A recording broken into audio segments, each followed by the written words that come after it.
Welcome to another episode of Mike's Funny Picks. Today on the podcast, we're going to be breaking down the college basketball DFS slate for Monday, January 27th, 2024. We've got a nice little 5-game slate on DraftKings, and this is a really interesting slate, in my opinion, because we've got 3 of the best game environments that we're going to see probably in a long time. We've got 3 games with totals over 150, and then we've got 2 games where the total is not so pretty, but those 2 games have a lot of really good, really interesting plays in those 2 games. So this is a slate where there's going to be a ton of options, there's going to be a ton of strategy, and we're going to break it all down here for you on this show. We're going to talk about all 5 games on the DraftKings slate, tell you what you can expect from each game, tell you how each team is going to try to attack each game, and then tell you the best plays and worst plays on DraftKings and FanDuel DFS for each of the 5 games. Now, if you have not already, make sure you are subscribed to the channel. Now that college football season is wrapped up, we are pretty much exclusively going to be a college basketball and golf show for the next 2 to 3 months. We're going to have the weekly golf show for the PGA Tour tournament. We're going to have college basketball DFS content coming your way at least 2 to 3 times a week. And maybe you're not a DFS player. Maybe you're more of a player props guy or a straight bettor. We're going to make sure to have some conversation with that stuff as well here on these shows. But pretty much we're going to be here talking college hoops 2-3 times a week for the time being. I've mentioned in the past, I do coach high school basketball. My team is currently tied for first in the conference. So we've got a little bit left in our season. We're going to have 2 games a week, maybe 3 games a week sometimes. So I'm going to be recording a lot on nights we don't have games, personally.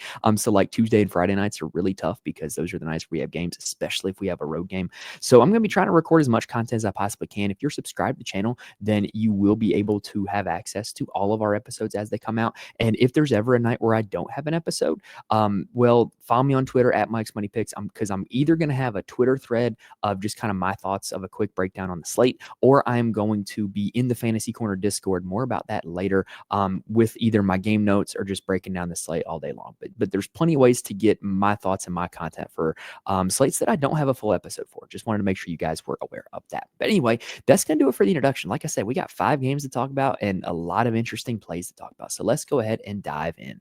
All right, so game number 1 is a battle in the Big Ten between Penn State and Michigan. Sounds like this is a matchup that is normally more suited for the gridiron than the basketball court, but these 2 teams are pretty solid this year. Michigan is near the top of the conference. Penn State currently fighting to get back on the NCAA tournament line. This is the highest game total of the night at 159 points. KenPom has this game projected to be Michigan 84-75. That is just a staggeringly high total, but it's not hard to see the reason why. Penn State plays at the 37th ranked tempo in the nation, is and ranked 70th in defensive efficiency. So a lot of high tempo, not great defensively, whereas Michigan is 48th in tempo and 32nd in defensive efficiency. So you're going to see just a ton of possessions here in this game, with both these teams being in the top 50 in tempo. In terms of just kind of a holistic view of the stats from KenPom, Penn State gives up a ton of assists, and they rank 356th in the nation in defensive assist rate. Michigan is a team that turns the ball over a ton, ranking 333rd in the nation in turnover rate, and both of these teams draw a lot of fouls. Let's talk about the Penn State side first. So Penn State, this is like a downhill slashing team. They really can draw a lot of fouls at times just because they don't attempt a lot of threes. They don't have a lot of shooting. They have 2 guards, particularly Ace Baldwin and Nick Kern, that really try to get downhill and get to the rim, and this causes just a super high foul rate. And so of all the 5 games, I think this one, especially when you look at the Michigan side as well, this one is the most likely to have guys end up getting in foul trouble. I think that's a quite likely outcome here in this game. But if you're like me, which I mentioned here on the show before, my play style in DFS is I am a 20 max player. I generally play either the and one or the quarter jukebox, depending on my thoughts on the slate, with a few hand-built lineups in other tournaments. But if you're playing 20 max, you can play guys from this game. If you're playing single entry, or if you're playing one lineup, like, it really is asking a lot to play guys from this game, because I think anybody in this game could end up getting in foul trouble. I think it's just a possibility for anybody, right? Now, for Penn State, Ace Baldwin Jr. has a massive steal rate. And really, I think he's in a great spot. $9,000 is pretty expensive, but he is the team's usage leader. We mentioned that Michigan gives up a ton of turnovers. He does average 2 steals a game. And downhill guards like Ace Baldwin have had a lot of success against Michigan. I'm talking Lucai Patterson of Minnesota, Boogie Fland of Arkansas, Hunter Sallis of Wake, all have had a ton of success against Michigan. I think Ace Baldwin can add to that list. I think $9,000, you're carrying a little bit of risk in playing it, but I think he's worth every penny when you look at the numbers holistically. Now, in terms of the rest of this team, I do not expect Puff Johnson to be back for this game. I haven't seen anything that really indicates that he has a timetable to return. Since he has been out, what you have seen is you have seen a usage bump for Freddie DeLeon. He's kind of like a wing scorer for Penn State. He's really their best jump shooter, if I'm being honest. And he's made good use of that usage. 3 of his last 4 games, he's been over 25 DraftKings points. And I think that this is another pretty good spot for him, with this being a game that is, pretty much a high total. And if you think that, Michigan, they get scouting reports too. If they try to shut down the slashers of Penn State, that's going to leave some jump shots open for DeLeon. And then Nick Kern has been moved into the starting lineup instead of Puff Johnson. He is another slashing guard that can also really fill up the peripheral stats. He's a great rebounding guard. He'll get you some assists. He'll get you some steals. He is prone to foul trouble. But like I said, he's just another downhill guard that is a slasher, will draw fouls. And I think that there's a chance that this could be a ceiling game for Nick Kern. I would probably not recommend playing Baldwin and Kern together, because they do have kind of similar play styles. They both will need scoring and peripheral stats to hit value. But I do think that they're both good plays here against Michigan. Now, also, their big man, Yannick Koenig-Niederhauser, if he can stay out of foul trouble, I think he's a decent play. He's got a massive fantasy points per minute rate, but he gets caught in foul trouble a lot, man. It's just really hard to trust a guy at $7,500 on DraftKings when you know that they get in foul trouble a lot, and they're playing a team that draws a lot of fouls as well. So he's just a tough click, but the fantasy points per minute rate is insane. And if he does play a full 30 minutes, you can expect at least 30 DraftKings points out of him. After that, that's pretty much their starting 5. Zach Hicks is the 5th guy. He hasn't done a whole lot recently, even with the injury to Puff Johnson. He's just not a super appealing click to me. And then you have DeMarco Dunn and Kachi Nze, who do come off the bench. They're kind of appealing value plays, but I think there's better value plays out there. All right, now on the Michigan side, like I said, this is a team that does draw a lot of fouls, and they do it through their 2 bigs. Vlad Golden and Danny Wolf are the twin towers for this team. Danny Wolf is like a big who plays like a guard. He will bring the ball up the court. He will initiate in pick and roll type situations. He will slash from the 3-point line and get to the rim. And he's a really just creative, unique player. And like I said, his play style draws a lot of fouls because they're running that pick and roll big to big. Not a whole lot of teams are used to defending that. And so he's just a really interesting click at $8,000. We have seen him explode for ceiling games this season. He had 64 against USC, had 52 against Wisconsin, 50 against Xavier. So this guy has a massive ceiling.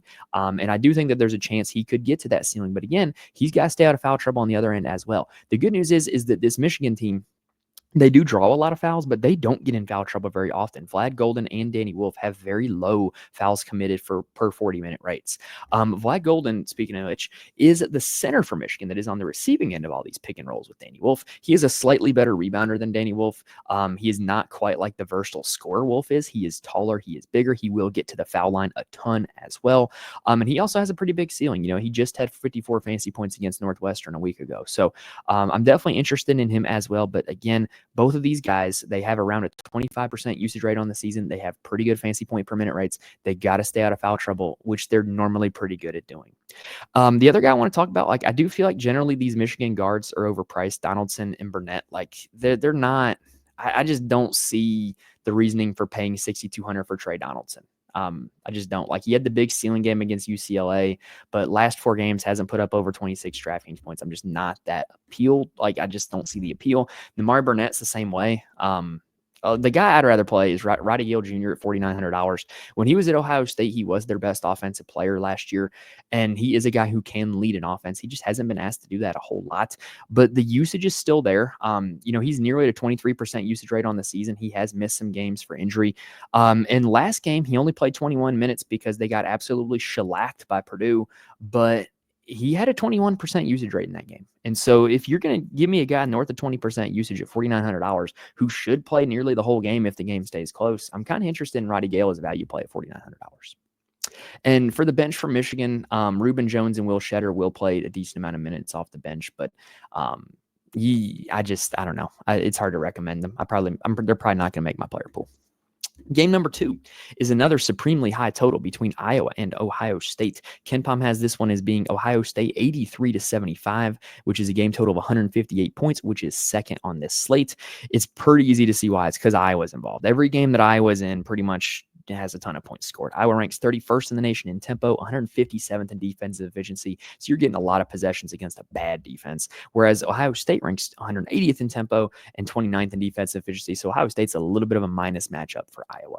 Now, from a statistically perspective, Iowa ranks outside the top 290 in the nation in both offensive and defensive rebounding rates, and outside the top 300 in defensive 2-point field goal percentage. Basically, they have no interior defense. They have no interior presence. Rebounders and interior scorers are going to do really well against Iowa. And for Ohio State, about all that they have unique is they foul a ton. They rank outside the top of 300 in defensive free throw rate, which leads to them playing a lot of guys. More on that in a second. But for Iowa, playing bigs against Ohio State has been a pretty profitable venture all season long. And the two bigs for Iowa have really been their most consistent player. Owen Freeman is the true 5 for them. He will get a decent amount of usage, and he's been pretty consistent in his production. I mean, just look at his last 6 games. He's been over 34 DraftKings points in 5 of 6. Now, granted, he doesn't often give you the ceiling games because his max on the season is 46 DraftKings points. We would like that to be a little bit higher for a guy at $8,600. But this is one of the best matchups he's going to see all year long. Ohio State has been very vulnerable to big men all season long. And I just think it's a pretty good spot for him, even though the price tag is not totally just not the most appealing price tag, in my opinion. And then Peyton Sandfort is their stretch 4. He's a little more volatile than Freeman, but he's still pretty darn consistent on the season. You look at his last 6 games, he's had 4 over 35 DraftKings points, and he's at $8,200, which is a little more palatable of a price tag. He's a little more scoring dependent than Freeman is, though. He definitely is probably going to take more shots, and you're not going to get like super big block and steal games out of Peyton Sandfort, which you might get with Freeman. After that, let's talk about their guards. So Iowa has 3 guards that start: Josh Dix, Drew Thelwell, and Brock Harding. Dix plays the most minutes. Why? I don't know, because he doesn't do anything super duper impressive. I think $7,400. I think he's way overpriced in my opinion. I'm not going to be playing him on DraftKings. Of the 3 guards, he actually has the lowest usage rate. Thelwell is a guy that can really put up peripheral stats in a hurry. Last game against Penn State, he went for 16, 5, and 4 with 2 steals, 32 DraftKings points, and he's had some really good games for them just in the last month. I don't mind going to him at $7,000, even though, again, I do think that is a little bit too expensive.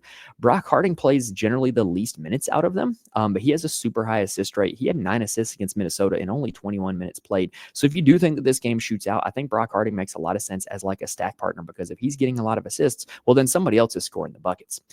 Off the bench, they will play the little Sandfort, Price Sandfort, a decent bit, but he's not a super high usage player while he's out there. The guy I really like off the bench for this team is Seydou Traore. He is coming back from injury. Didn't start playing really significant minutes until recently. Against UCLA, he played 19 minutes. That was a blowout loss.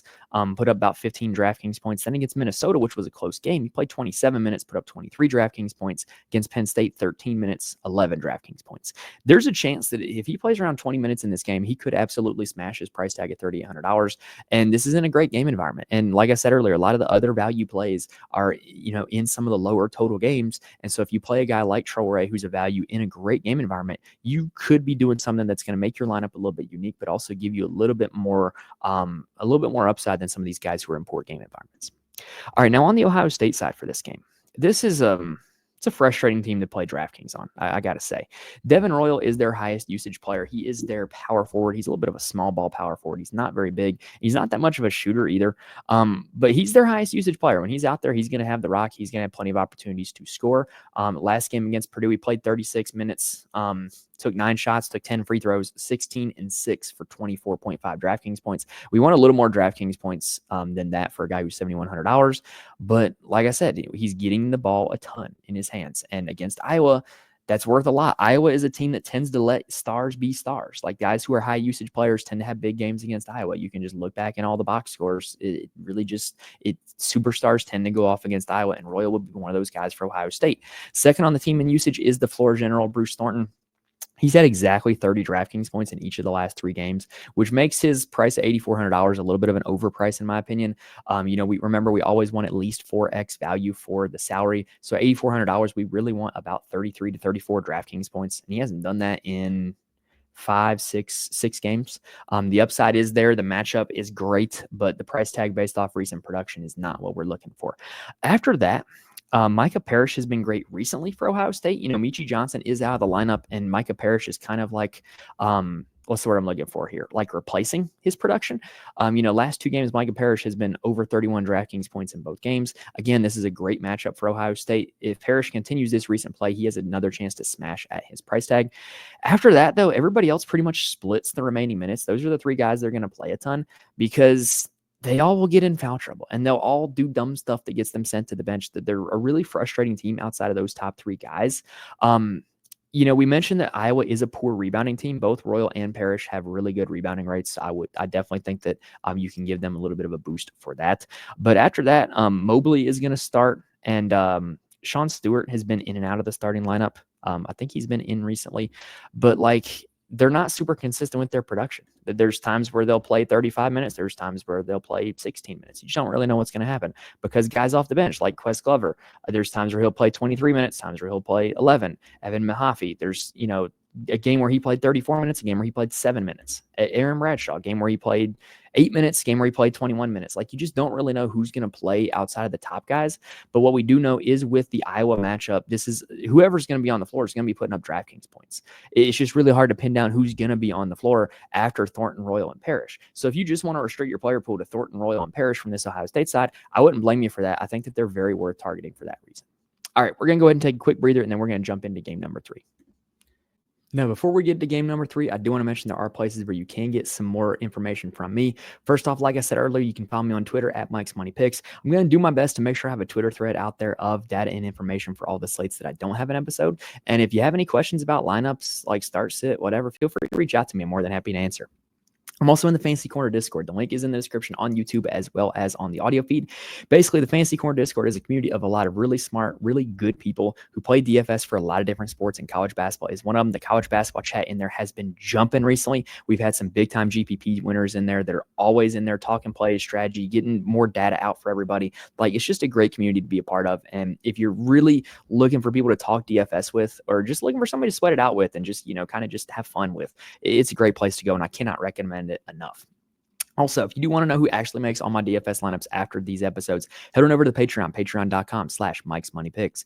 Now, I can't guarantee that, you can just play these, my core plays and instantly print off money. It's not that easy. But what I can guarantee is that you can get well-researched, well-thought-out takes from somebody who does know what they're doing with this stuff that can help you get better at your college basketball DFS game. All right, let's continue on with game number 3. So like I said, these next few games, you're going to see some low totals, but you're going to see some interesting value plays. This is the lowest total of the night. NC State taking on Duke. KenPom has this one as being 77-55 in favor of the Blue Devils. That is the widest spread of the slate by far, being at 22 points. Game total at 132 points is by far the lowest of the night as well. And it's pretty easy to see why. Both these teams want to slow the game down. NC State ranks 332nd in the nation in tempo. They're only 107th in defensive efficiency, though, so this defense can be had. Duke is 264th in tempo and 3rd in defensive efficiency, so really slow, really good defensively. Not a good combination to play against in DFS. Both of these teams do something very consistently. They drain the shot clock on their offensive possession. They have a very high average possession length, and they will make other teams drain the shot clock as well. And really, a big symptom of that is both these teams have what I call good contested shot makers or good shot creators where, all of a sudden the shot clock's at 7 seconds and somebody's got to get you a bucket. And both these teams have guys they can go to that can get them a bucket. And so basically they're just kind of draining the shot clock as much as they can, trying to get a good look. And if they can't get a good look, they have a guy who can make a shot with not so good look. Really statistically, the only other thing that really stands out is the NC State ranks outside the top 300 in defensive rebound rate. So Duke is going to get a boost to their offensive rebounding in this game.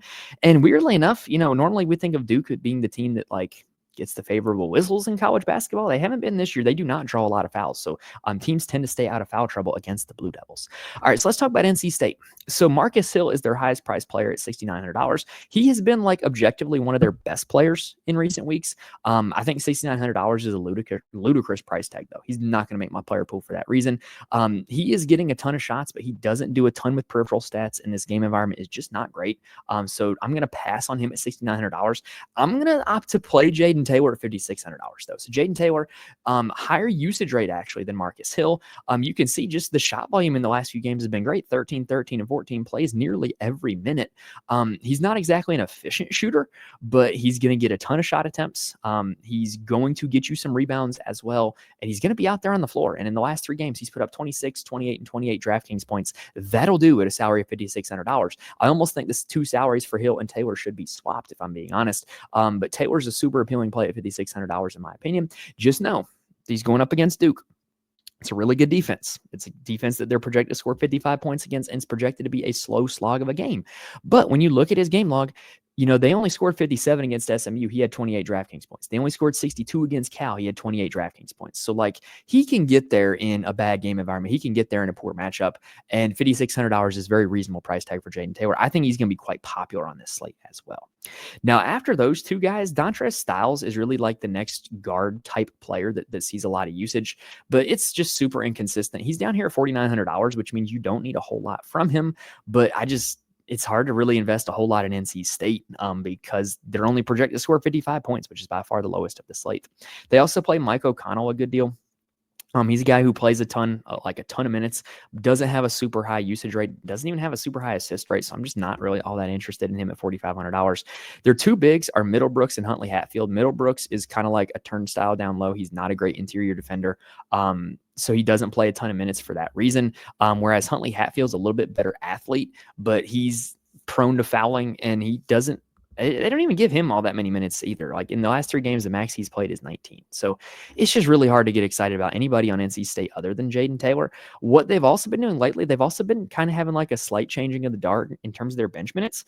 They had 2 big-time recruits, Trey Parker and Paul McNeil, who they'll randomly decide to play 10 to 15 minutes in one game out of nowhere. And they're super talented. Both these guys had a chance to be one and dones, but they're not playing a lot of minutes at NC State, who's not very good right now. So you're probably not going to be one and done. But if you're Kevin Keats and you're looking to build for the future, maybe playing those 2 freshmen might give you a little something to look forward to. But it's not something that you can project. It's not something that is really their concrete. It's just something that may or may not happen. Now on the Duke side, obviously we got to start talking about Cooper Flagg. And really with Cooper Flagg, he's the best player on the slate. He's one of the best players in college basketball. $11,000 is a really high price tag, but there's a chance that he smashes it. We already mentioned how NC State is a really bad rebounding team. So Cooper Flagg might get a little bit of a boost for rebound. This might be a game where he can put up a double-double. But the downside is, A, what if they blow this team out? And B, what if there's just not that many possessions in this game? Well, you look at the Wake Forest game. Not a whole lot of possessions in that game. He still put up 40 DraftKings points. You look at the Boston College game, 25-point victory, still put up 47 DraftKings points. Miami game, 35-point victory, only 30 DraftKings points in that one. So, really, if he plays the full minute load, no matter what the game environment ends up looking like, he's probably going to give you about 40 DraftKings points. And his salary, $11,000, we want a little more than that, but there's certainly, you could do worse than Cooper Flagg, honestly. He's going to be in my player pool. Now, Kaman Malawach, I don't know why he's priced here at $6,400. Basically, what happened was at the initial Malik Brown injury, Malawach was playing a ton of minutes. He played 32 minutes against Notre Dame, put up 34 DraftKings points, was great in that game. But since then, he hasn't really played a huge minute load, and I don't think he should be priced at $6,400 if I'm being honest. So he's a guy that's probably not going to make my player pool, even though NC State's a really poor rebounding team. He's just going to need a lot of rebounds to get there, and I don't know if he's going to play that many minutes. For the rest of Duke's front court, Mason Gillis has been playing a little bit more recently. He's kind of more of a stretch 4 type, but he can also get you some boards. He's a guy that could take advantage of that poor NC State rebounding. And then Patrick Ngamba, I think I've said that correctly. He's another guy who's playing some pretty big minutes off the bench, at least 14 minutes in the last 3. He's a value play that you could look at because if this game does turn into a blowout, he's a guy that could see a lot of run. Now, the guards for Duke, I'm going to be honest, the guy I want to play is Tyrese Proctor. Really, with the exception of 2 games, he's been pretty great since conference play started. He had a run where he had 3 games over 24 DraftKings points, 2 absolute duds, and then in the last 2 games, he's been over 23 DraftKings points. So I'm willing to go back to him. He's a high usage player. He's taken 12 shots in each of the last 2 games. He will get boards and assists as well. Very interested in playing him at $5,200, even though, like I said, this game environment is quite poor. I think it's quite likely that he gets you 20 to 25 DraftKings points. Con Knuppel and Sion James are the other 2. And they're kind of boom or bust, hit or miss. They're really hard to project, really hard to predict because they are very dependent on scoring. James will get you some peripheral stats, but he needs to be out there on the floor to get peripheral stats. And when you look at the game logs, A, he's being phased out just a little bit. And B, he doesn't play a whole lot in blowouts. So I don't know. I really, with this Duke team, I'm going to be playing Flag. I'm going to be playing Proctor. And I might take a little bit of shots at Gillis and Gonba. All right, on to game number 4. That is the battle for Los Angeles, UCLA versus USC, which ironically is a Big Ten matchup and does not feel like it should be a Big Ten matchup. This is the closest spread of the entire slate. KenPom has this one being 70-69 in favor of UCLA. That's a game total of 139 points, which ranks 4th on the slate. UCLA ranks 272nd in tempo and 16th in defensive efficiency, very much like any old Mick Cronin team. USC ranks 150th in tempo and 80th in defensive efficiency, very much like an Andy Enfield team. So in terms of the statistical analysis of these two teams, UCLA gives up a lot of assists, threes, and fouls. And USC is not a good rebounding team or really a good defensive team in that matter. They rank outside the top 250 in defensive 2-point field goal percentage. So that team can be had on the interior. So speaking of the interior of UCLA, that's where we have to start talking about this game. Tyler Bilodeau is their big. He is probably their best player, if I'm being honest. And in the first 3 minutes of the game against Washington, he sprains his ankle and is inactive for the rest of the game. I don't know what's going to happen with him for this one. The injury report hasn't come out yet. If he's questionable, I would lean to think he's not going to play. Like, big men and ankle injuries is something you do not want to play around with. If he does play, like if we get news early in the day that he's going to play, $5,100 is just an absolute smash spot for him against this USC front court. But if he doesn't play, Ade Mara is going to be one of the chalk plays of the slate, but he's also a guy that like you're going to have to play because you look at the last 2 games against Wisconsin. This was with Bilodeau healthy. He randomly played 21 minutes and put up 31 DraftKings points. Against Washington, when Bilodeau got hurt, Ade Mara came in and played 30 of the remaining 37 minutes at the center position and put up 29.75 DraftKings points. That's really good. Like really, really good. And he's only $4,200 and he's got a plus matchup against USC. Like if we get news that Bilodeau is out, Ade Mara is like the lock play of the slate and almost a free square at $4,200. Now, outside of that, Eric Daly is kind of their power forward. I don't know why he has guard forward eligibility on DraftKings. I thought he would pick up a little bit of the slack on the interior with Bilodeau out. He really didn't. Played 31 minutes against Washington, only put up 20.75 DraftKings points. It's almost like Daly has more usage when Bilodeau is on the floor than when Mara is on the floor, which is weird. But it also makes me want to play Ade Mara more, especially if Tyler Bilodeau is out. Now, UCLA's guards have gotten interesting lately. So basically, if you haven't been following UCLA in about the last month, Mick Cronin has been open about how much he can't stand his team because he's Mick Cronin. That's what he does. And so pretty much the guard position has been really in flux. The one guy who has not like seen his minutes dip or seen his production dip a whole lot is Kobe Johnson. He's a guy who's entirely dependent on peripheral stats, though. He's not a big time shot taker. He's out there for his defense, his rebounding, and his playmaking, not his scoring. And $6,800, I don't really want to play guys like that at $6,800. That's just my personal viewpoint. So he's probably not a guy I'm going to be getting to, but I am going to be getting to their other 2 guards. Sky Clark, who has come out just been incredible in the last 3 games. You could argue that it's hot shooting, but like he's also doing other things. Like he's been over 27 DraftKings points in 3 straight games, and in all 3 of those games, he's had at least 3 rebounds and at least 3 assists and at least 1 steal. And he's had 12 points in all of them. So, like, he's filling up the stat sheet in a variety of ways. He's generally not a high-usage player, but, like, he hasn't needed to be a high-usage player. He's knocking down his threes when he gets them. He's getting you boards. He's getting you assists. And more importantly, he's out there on the floor. And I really think this is a good spot for him at $4,700. And then I really like Dylan Andrews at $4,400. So, Andrews is a talented point guard that has been in and out of Mick Cronin's doghouse. And in the last 3 games, he's been at 21, 25, and 18 DraftKings points. He's played at least 24 minutes in all 3 of those games. He's taken at least 9 shots in all 3 of those games. I like Dylan Andrews as well at $4,400. I think you can play Clark and Andrews together because they are a little bit of a different play style. Andrews is a little more of just pure scoring and assists, whereas Sky Clark is kind of like catch and shoot, but will also get you peripheral stats. So I do think you can play both of them together. I do think both of them make a lot of sense as value plays. The other guards who have kind of been in and out of the rotation are Sebastian Mack and Lazar Stefanovic and Trent Perry. But with Mack and Andrews playing a ton of minutes in the recent games, with Clark and Andrews playing a ton of minutes in recent games, not Mack. Clark and Andrews have been playing all the minutes. And they have really taken a lot of minutes away from Mack and Stefanovic and Perry. All right, now on the USC side, they're they're an interesting little team, man. So you got Desmond Claude, who transferred in from Xavier, and he's doing now what he did at Xavier, which is, hey, I'm just going to fill up this stat sheet as much as I absolutely can. And there's going to be days where I'm going to be the number one scoring option out of nowhere.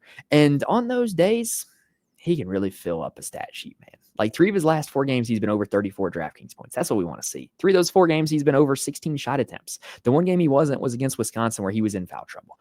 So if he stays out of foul trouble, he's a lock to see like a decent amount of shot attempts, put up a decent amount of peripheral stats. I like old Desmond Claude at $7,800. I also like St. Thomas at $7,700. So USC is in this spot now where they're playing pretty much 5 guys. Like they're not really playing much bench at all. And St. Thomas is one of those 5 guys. He is kind of like the big man of those 5 guys. He can also fill up a stat sheet. He has a really good rebounding and assist rates. $7,700. I'm willing to play him as well. The other guys that play a ton that I'm not as interested in, Wesley Yates, like I said, he's playing a ton of minutes. Just inconsistent. He's kind of scoring dependent. He doesn't give you a whole lot of peripheral stats. But at $5,800, I think you can play him. Chibuzo Abo, similar situation, right? He's more of a rebounder than a scorer, but he needs to have a good scoring game to have a good DraftKings game. So I don't know. They're just really narrow pathways to success for those 2 guys. And then Rashawn Ajee has been playing as one of the big men recently, and he's been really good lately. 4 straight games over 24 DraftKings points. His salary is only $5,300. He's got to stay out of foul trouble, though. So Ade Mar really does draw a decent amount of fouls. We saw that in the Washington game. So if Tyler Bilodeau is out, I do think that could kind of put Ajee in danger of foul trouble. But $5,300, he's at a very reasonable price tag. I'm going to be getting a little bit of exposure to him as well. All right, last game of the night is going to be Iowa State taking on Arizona. This is the 3rd highest game total of the night. KenPom has it as 78-76 in favor of Iowa State. Big reason why. Both these teams, they're good defensively, but they're up-tempo. So Iowa State ranks 69th in tempo and 6th in defensive efficiency. Arizona ranks 63rd in tempo and 27th in defensive efficiency. None of these teams have any stat that really glares out as being particularly poor on the offensive or the defensive end. But with them being good defensive teams and with their being a pretty good tempo for this game, what you can expect is you can expect to get a lot of rebounds, blocks, and steals for guys because there's going to be a ton of possessions, but not necessarily like a ton of scoring. Like 154 is a pretty solid total, don't get me wrong, but like there's not going to be like just this flood of points. So rebound and assist guys are really rebound, assist, block, and steal guys are going to be kind of what we want to target here in this game predominantly.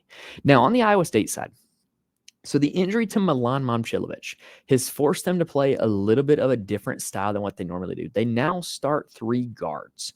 But the problem is that they're all, and also their big man, is priced up so much that it makes them really hard to play. So let's start at the top. Joshua Jefferson, the St. Mary's transfer, is traditionally a power forward, but he's been playing a lot of minutes for them at the 5. He does have legitimate, like, 50-plus fantasy point upside. He just had 56 against UCF, but he doesn't do that all the time.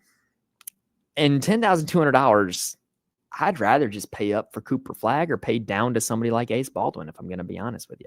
Curtis Jones is the guy that has moved into the starting lineup from Milan Momcilovic's spot, and he has gotten a ton of shot attempts in those games. He's been over at least 16 shot attempts in the last 4 games.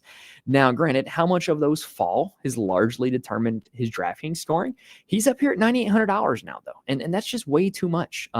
You look at his last 4 games, he's had a 50 and a 40 and a 34 and a 26. That's just not that's not a $9,800 player. I'm sorry. Like he's priced for his absolute ceiling. And it's really hard for me to get behind that because Sean Gilbert is down here $8,800. And he's very much in the same boat.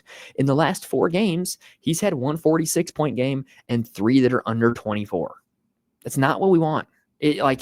Really, if you're playing GPPs, you can play these guys because you don't know when there's going to be a ceiling game. But mathematically, it's really hard to convince myself to project them well and to get them in a lot of lineups because they just don't have a very high likelihood of hitting at their current price tags. Now, Tamin Lipsey intrigues me. He was this team's best player last year. He hasn't been that this year. I still think the Tamin Lipsey from last year is in there, and I still think he can turn back the clock for a good performance every now and then. He's only $6,100. That's more than I think he should be because he's only been over 24 DraftKings points once in the last 5 games. But if the old Tamin Lipsey shows up, $6,100 is a misprice. After that, Deshaun Jackson technically starts at center but doesn't play a ton of minutes. He at the start of the season was a great point per minute producer and can still be that. He played 20 minutes against Kansas and put up 25 DraftKings points. They just don't play him a ton of minutes. They just don't. Arizona is a too big team though. So maybe, just maybe, you might see a little more of him in this game and a little less of like Nate Heiss coming off the bench, a little less of Demarion Watson coming off the bench. And then Brandon Chatfield is the backup big. Yeah, I like Deshaun Jackson. He's a good player. He's a big physical presence down low. I might talk myself into getting him in the player pool because if they decide to play a bigger lineup because of Arizona, he's going to play more minutes. All right, speaking of Arizona, their offense is very reliant on one guy. And if you've watched them in the last 2 years, you know where I'm going with this. It's Caleb Love. The Caleb Love experience, as I call it, is in full effect for Arizona. He takes a ton of shots, some of them good, some of them bad. He puts up a ton of stats, sometimes in a good way, sometimes in a bad way. Sometimes it's with turnovers, sometimes it's with fouls, sometimes it's with rebounds and assists. You never know what you're going to get with Caleb Love. But in a game against Iowa State, Caleb Love is going to be giving it his all because he wants to win. He wants to win big games. He's going to be engaged. He's going to be locked in. He's going to be doing his absolute best. So he's going to get a ton of shots up. He's probably going to get a ton of rebounds as well. Maybe get a few steals. This could be a Caleb Love ceiling game. I'm not saying that because I think the matchup is great. I just think that with what we know about Caleb Love, he is so enigmatic that I want him in games where he's going to be engaged, in games where he's going to be giving full effort. And this is one of those games. $7,900, he's a guy that could absolutely smash at that price tag. Like, honestly, like you look at the last 5 games, he has 145 and then 4 that are 35 or under. But like, that's not that much different of a profile of Gilbert or Jones, and he's $7,900 and they're up $9K. So Caleb Love, solid play in my opinion. Jaden Bradley is like the second in command on this team behind Caleb Love. He's a great peripheral stat guy. He's just not really like a big time shooter. And that makes it really hard to advocate for playing him at $7,300. I mentioned that about Kobe Johnson earlier. If I'm paying like north of $6K for a guy, I want them to be a little bit more of a scorer than that. KJ Lewis is the guard that comes off the bench for them. Had a huge game against Colorado with 32 DraftKings points. It's not exactly what he does every time, though. He's a little bit more of a boomer bust play, $5,000. If you want to play him in a GPP type of environment, I don't mind it. The bigs, one more guy for guards. Angelo Delorso. Random flamethrower three-pointer game against Colorado. Hit 6 threes, 24 DraftKings points. I'm not going to chase that. You guys can. He literally had 20 points and 1 steal. Did not put up another single peripheral stat. That's just not the profile I want to chase, man. Now for the bigs. It's a 4-big rotation. And unfortunately, they all play around 20-ish minutes a game, which makes it really hard to target them. Henry V. Sarr was like really turning into a good player, even on low minute totals around the start of January. But now they're playing him less and less. He's only put up 19 DraftKings points in his last 2 games. If you guaranteed me right now he was going to play more than 20 minutes, I'd put him as a lock in my lineup, but I just can't guarantee that. And I don't know why like they're holding him down when he's very clearly been their best big this season. Toby Awaka, Tennessee transfer. Another guy that while he was at Tennessee was a great fantasy point per minute player. Now he just rarely plays a ton of minutes, but he doesn't need to because against Colorado, he only needed 20 minutes to put up 33 DraftKings points. I think this is a pretty good spot for Awaka because, again, he's a great fantasy points per minute player, so he doesn't need a huge minute total to come through. Maybe he does, maybe he doesn't. Trey Townsend, the transfer from Oakland. Again, he's playing 20-ish minutes, but he's not a super high usage player while he's out there. He's not a big board guy, which is weird for a guy that plays forward. And then Carter Bryant is going to play between 13 and 21 minutes. The least appealing of the 4 big options to me. But all 4 of those guys are cheap. If you want to put one of them in a lineup, especially in a GPP, I wouldn't fault you for it. And if I had to pick one, I would be picking Awaka. All right, but that's going to do it for this episode, y'all. Oh, I realized something happened with my camera. Give me 1 second. All right. Apologies for that. When I am like in the middle of recording, I cannot see like my camera. I can only see the screen I'm looking at. So I have no idea when my camera went out, but now we got it back going. If you're listening on audio, you probably didn't even notice a difference. But anyway, that's going to do it for this slate. Y'all, we just broke down all 5 games, told you what you can expect from each game, as well as who needs to be in or out of your DFS lineups for those 5 games. If this video helped you out in any way, make sure you hit the like button on YouTube. Really helps me out a ton. Make sure you rate and review the audio. Again, helps me out a ton. I cannot stress enough how much I appreciate it when you guys do that.